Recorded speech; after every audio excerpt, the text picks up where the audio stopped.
Hi, my name is Abby Goldsmith. I'm going to talk about my series of novels. I've completed five. I'm going to complete the sixth one this coming year. It's science fiction, epic science fiction, with telepaths versus slaves.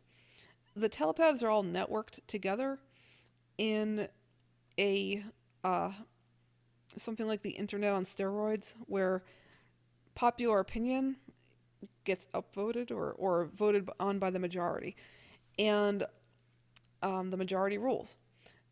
So now they do have individual personalities, so it's not quite a hive mind, but the more popular, like the more celebrity type people among them, are the ones in charge. And they have conquered the galaxy. They've taken over hundreds of planets and alien civilizations. They have all the technology in the galaxy, all the resources. They own everything. And they have just countless slaves. And they consider themselves a superior master race. Earth is their next target. So, my first novel in the series starts on Earth with unsuspecting humans, and one of them happens to be a telepath who indeed was left on Earth by these people by accident. And okay, not by accident, but I don't want to get into that backstory. Um, Basically, he's one of them.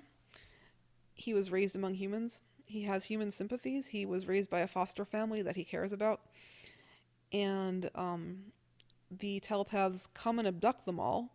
They're considering enslaving Earth. They're definitely enslaving his friends and foster family, and they're going to execute one of his friends. And so he thinks he's got to save them. And the only way to do that is to join the telepaths, and learn their ways, become one of them, and figure out some way to persuade them, or to, if he can't persuade them, use his new authority as a telepath to save his friends. What he doesn't, what he realizes or learns very quickly in book one is that there's no privacy among telepaths. They are all networked together. Every thought he has is known. And the telepaths are very interested in him because he's something like a feral child raised among these primitive humans. So he's under intense scrutiny all the time. He's got tens of thousands of people in this mental audience in the back of his mind. He can't escape their attention. So he's got to figure out a way to subconsciously or in some way that the Torth aren't going to notice, help his friends. But the problem looks insurmountable because they own everything. The telepaths own everything. They're called the Torth. Uh, Meanwhile, his friends may have a trick or two up their sleeves that the Torth weren't expecting. So I'm not going to get into it any more than that. Pitching is hard to do. The technology the Torth have is like they've got cloaking devices, and the Torth themselves, as telepaths, can, if you come within a range of them, they know what you're thinking.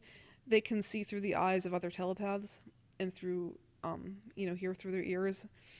They have instant communication. So you hurt one telepath, an army will descend upon you very quickly. That's how they operate.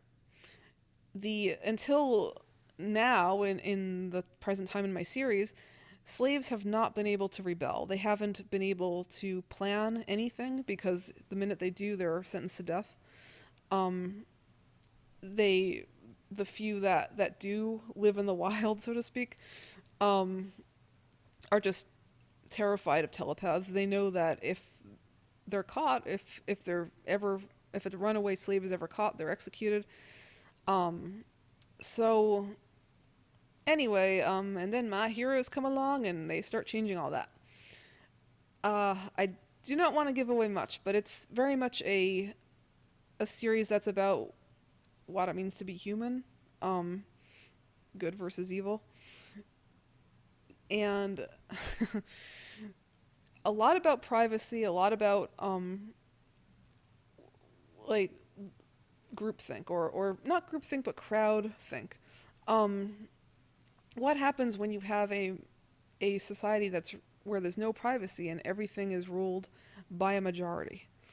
Um, where popular opinion becomes law. The Torths are not evil. They are just in a society where individual thought is dangerous. So yes, there are good Torth, there are bad Torth, and later in the series some start switching sides, and I'm not going to get into that. But I hope I'll be able to give a better pitch next time. Anyway, thank you very much, and I will be back next week.